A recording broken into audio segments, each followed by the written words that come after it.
So President Trump pushing for Brexit, urging outgoing British Prime Minister Theresa May to stick around to complete a deal as protesters take to the streets in London. Raheem Kassam, former advisor to Nigel Farage and global editor-in-chief at Human Events. How are you doing, sir? And welcome to our program. What did you hear from the press conference earlier today between the British Prime Minister and President Trump? Well, thank you for having me, Bill.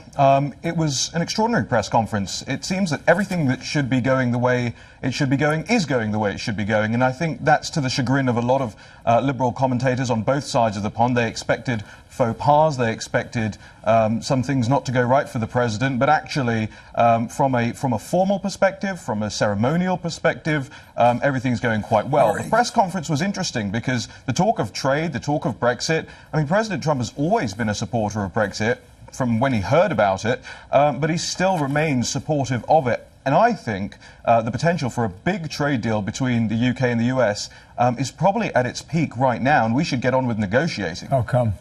Why now?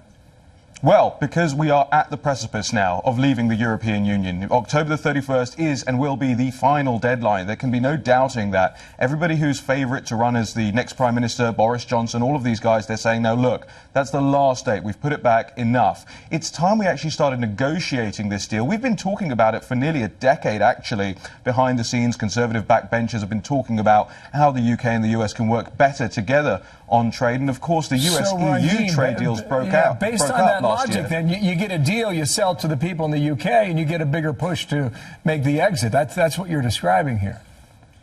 Well, I just don't think we need a deal with the European Union at this point. They've made it very clear that they don't want to do a deal with the United Kingdom, and the United States has made it clear that you do want to do a deal with the United Kingdom. We are one of your oldest allies. You are one of ours, and I think it behooves both of us, it's important for both of us, to get on with the business of that and not allow the sort of Jeremy Corbyns and Sadiq Khans to try and derail that process. Jeremy Corbyn could be a prime minister, maybe, maybe not. Sadiq Khan is the mayor of London, the two names you just mentioned there. On Brexit, the president say it probably should happen. Theresa May say we should deliver on that promise. October 31 is the deadline on that. Guys, go to the last soundbite with Donald Trump on his decision not to meet with Jeremy Corbyn. All right, this was in the press conference 2 hours ago. I don't know Jeremy Corbyn. Never met him. Never spoke to him. He wanted to meet today or tomorrow, and I decided that I would not do that. I think that he is, from where I come from, somewhat of a negative force. I really don't like critics as much as I like and respect people that get things done. So I've decided not to meet.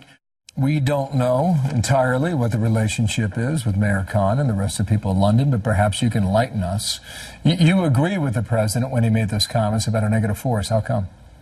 Yeah, that's right. And I actually wrote yesterday for humanevents.com the piece about why Sadiq Khan is a stone-cold loser. He has presided over terrible congestion in London, crime rates going up, homelessness going up, and all the while just grandstanding, trying to grandstand on the world stage. He goes to South by Southwest and insults the president. He does it in London.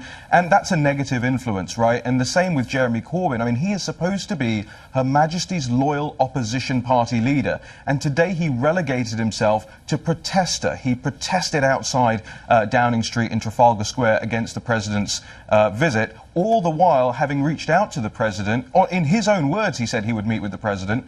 And it doesn't ring true for the public in Britain, outside of London, because you'll remember, London's very demographically similar politically to New York City. Outside of London, people are actually quite pleased, especially because of the commemoration of the D-Day landing. It's an incredibly important part of both of our histories. So I think the Labour Party have done themselves a great disservice over the course of this trip. And I really do believe that Trump was right. Remember, once upon a time, Trump said he has the best words. Well, he had the best words about Sadiq Khan. The guy's a stone-cold loser. Okay. Raheem, thank you for coming in. Raheem Kassam on our side of the ocean today in Washington, D.C.